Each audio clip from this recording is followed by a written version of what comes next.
microhabitats still remaining in Southern California, and there's several of them here in the area that we're talking about. And there is a significant freshwater marsh and ponds, which we'll be talking about more in just a minute, why that's so important.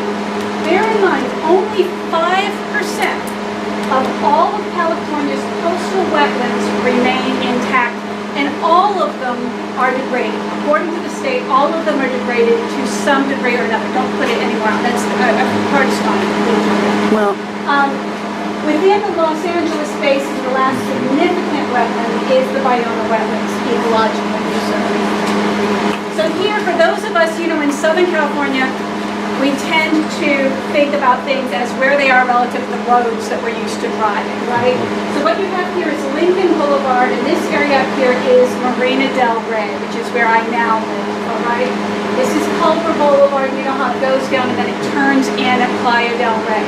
Now this image is a little misleading because it makes it look like most of the land we're talking about is over here, but actually there's at least as much acreage over on the other side of what is Bayona Creek, which is currently this channel for water going out to the ocean. But this is the area that we're describing. A little bit of background. So on September 25th, the California Department of Fish and Wildlife issued this 8,000-page draft EIR-EIS, proposing a massive redesign of that area.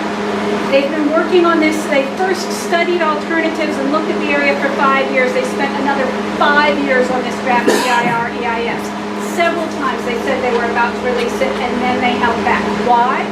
Because this is a really complicated area. This is going to have a lot of impacts, and frankly, a lot of people have been against it from the first time they heard the word bulldoze Bayona. All right? This document presents 4 alternatives. I'm not going to get into the details of the different alternatives because basically 3 of them are bulldoze something, either all of the area or part of the area.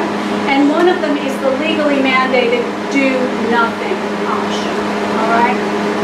Initially, they only allowed 60 days for a review of this, and I have to say they're very cynical about the way they handle this. These reports almost always are delivered where your comment period comes between Thanksgiving and the winter holidays, so that you will be traveling and busy with family rather than able to read 8,000 pages of highly technical documents. So it's a very cynical ploy to depress people's ability to absorb and respond to this complex information. I'm absolutely delighted. Thank you, Craig, for starting off and letting us know there's been some delay. We're actually pushing for a 6-month review period and at least 3 public hearings. And this is actually something that people on both sides of the issue, I think, agree is this is a lot of stuff to look at and consume and digest in that period of time. All right. Now, obviously, this is from my perspective. Craig is going to have a different perspective on this, but these are the proposal elements that I find most concerning. The first one has to do with something we'll dive into a little bit more, which is basically taking an area that is predominantly freshwater marsh now and breaking through what we're going to show you, the dunes and sand bars that protect the area, breaking through that you will have a tidal exchange to turn it into a saltwater marsh. Also removing a bunch of earthen levees that are used for flood control and replacing them with 20 to 40 foot high hills.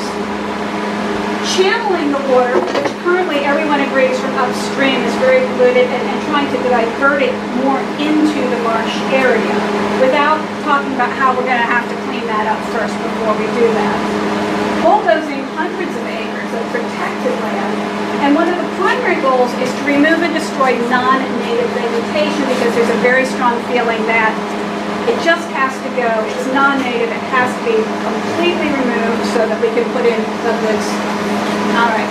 Here's 3 reasons why we and a number of other organizations oppose this so-called restoration. One is, if I ask you, just close your eyes for a second. What does the word restoration mean to you? What comes to mind? The way it used to be, right? This has never used to be like this. It never has, not even close, all right? So why are they calling it a restoration? Because legally, the only way you can do the kind of heavy mechanical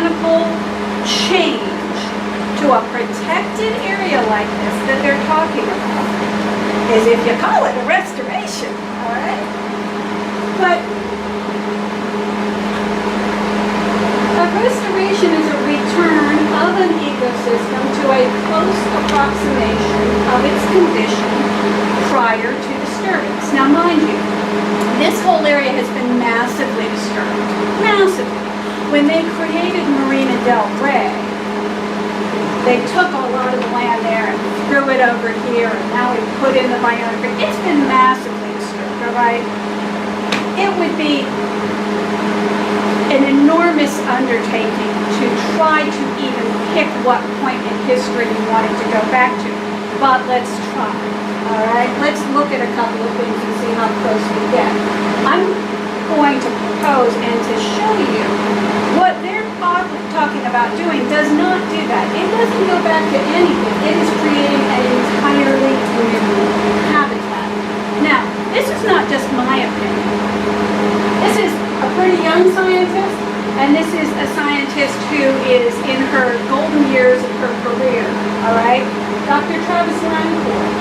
He is a leading historical ecology researcher. He's a geologist by training, but he has, oh, it's fabulous. You go to these Audubon and Sierra Club and other meetings, and he pulls out all these historic maps of Los Angeles. I mean, back, I'm going to show you some really old pictures of what areas flooded, all right? Listening to Indian stories about what kinds of animals were documented. This guy really, if anybody knows what this area used to look like, I'm going to say it's Dr. Lancourt, okay? On the other end, you have Dr. Margot Griswold, internationally known as a restoration ecologist. Both of these people have devoted years to studying this area, and what they say is, Iona is a seasonally flooded, freshwater brackish, there is a little bit of tidal exchange here, wetlands that is generally not open to the sea except during brief peak seasonal rainy outflows. What happens here, right? Those of us that have lived in California for decades, there's a brief period in the winter where it rains like heck, floods down, washes things out, and then most of the year it gets drier and drier, and during that time the ocean gradually washes the stuff back up and rebuilds these natural sandbars. Now, don't even try to read this stuff. I know you can't, but here's what we're looking at. This is actually by an independent scientific group trying to say what did Iona used to look like. 7,000 years ago, it was open. Okay, nothing else about it looked anything like it does right now, but 7,000 years ago, it was open to the sea. And then as you go, 5,000 years, 4,000 years, 3,000 years, what's happening here, guys? Exactly what I just described. You're having an opening naturally closed due to these natural seasonal factors of a brief period of water blowing out, and then the ocean pushing the sand back. 2,000 years, 1,000 years, 200 years ago, all right? Until you look at a map from 1903, and this is the kind of marsh you see. You see natural sandbars, the natural protection against a big tidal flood, and lots of evenly distributed fresh water that's mostly coming in through this huge Iona watershed on a seasonal basis, right? Okay. This is what Department of Fish and Wildlife is proposing. Does this look anything like that picture did? No. It shows them blowing it out so that you have this interchange, and it has what, in all honesty, any of us that spend any time in nature would agree, is not a natural habitat. This is a beautifully manicured front lawn for a big hotel, all right? This is made to look pretty. This is not made to be a natural habitat supporting hundreds of different species, thousands of different species. So if it's not a restoration, right? What's our second argument against this project? There is a thriving ecosystem here that will be utterly destroyed. You might create something new and kind of interesting, but what's there now will be scraped and destroyed. The argument in favor of that is to say this area is so degraded, so polluted, nothing can survive there anyway. It's overrun with all these horrible non-native plants. Nothing can be done. Well, that's interesting because just 2 years ago, this is a bird watching site trying to help bird watchers find good places to see interesting birds around LA. And what did they say about this area? Since 2003, a rich variety of birds has returned to Bayona. The list exceeds 250 species. In midwinter and during migration, more than 70 species can be seen in a day. Lists all these different things. Gosh, that's two very different perspectives on this area, right? So how do we decide which one's true? Well, let's look at it for ourselves, shall we? I'm going to show you a bunch of pictures. Most of these have been taken in the last year, all right? All of them have been taken within the last couple of years. This is Bayona after a good rain, right? A nice wet winter. All right, and we've got osprey. We've got blue heron. By the way, every time you see one of these pictures with the orange background, that's an endangered species or a threatened species or a species of special interest. It's the kind of thing we're supposed to be protecting. We've got black-necked silks. We've got juvenile peregrine falcons, which means they're growing.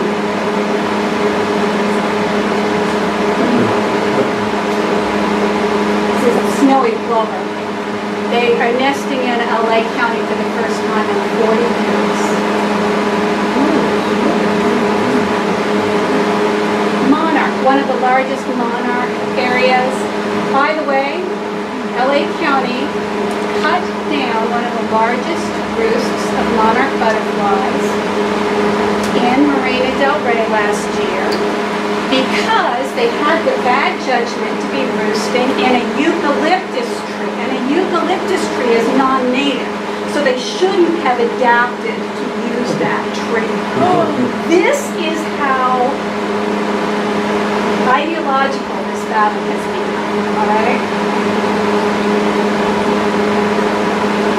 There's 9 endangered species currently at Bayona. There are dozens of other species of this. What will happen to them?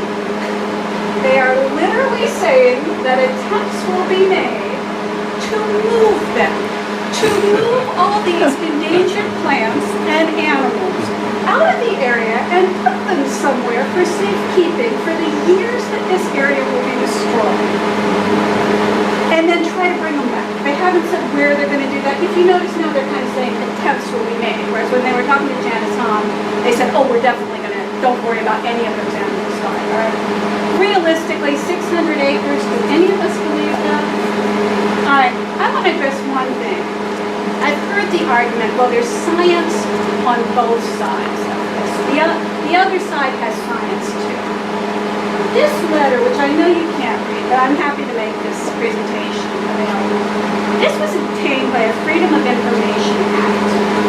It's a letter from Shelley Looser, at the time was the executive director of the Santa Monica Bay Restoration Commission, which was pushing hard for this project, saying, I saw the reports you sent, but that doesn't help us. We need different numbers. We need numbers that show that they've got like 99% invasive plants or that they've got no seed bank left. Go back and find some other reports. Okay? So we all know you can find somebody that you can pay who will find whatever you want as long as you keep sifting through the reports. Yeah, they've got research. I'm not saying that they don't, but I'm also saying there was a story these folks wanted to tell from the very beginning, and they have carefully cherry-picked reports that supported that plan. All right, this is also hella expensive, folks. The estimates are bare minimum $100 to $200 million. The little pond behind where I live Rey cost $14 million when they did this to it last year. So I'm almost done.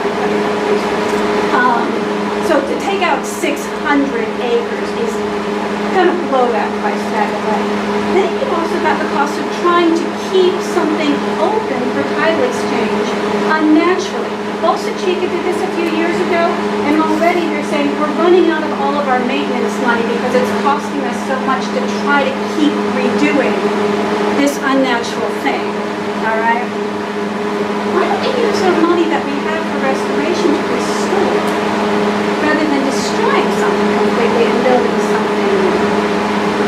All right, and finally I would say this is against our democratic values.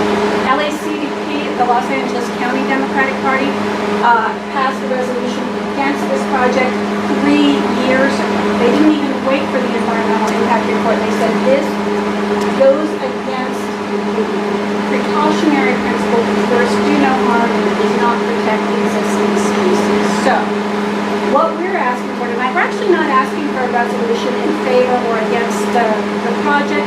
We are asking that everybody support a resolution that we're putting forward to extend the timeline.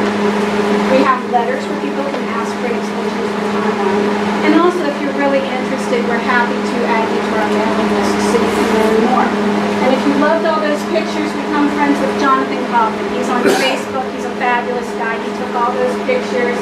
Also, the area is open the first Saturday of the month, 9 a.m. to noon. And Audubon Society will give you guided walking tours for it, so that's something to look forward to. And also, Jeanette has posted many scientific presentations on YouTube. That's it. Yes. Okay, great. Okay, so now we're going to have Craig come up and give us the point of view from people that are supporting this project. Yeah, but not until the end because we have to give Craig the same amount of time to be able to give his presentation. And then we're going to end up going a little bit over our meeting, but we can stay and ask questions. If that's his permission.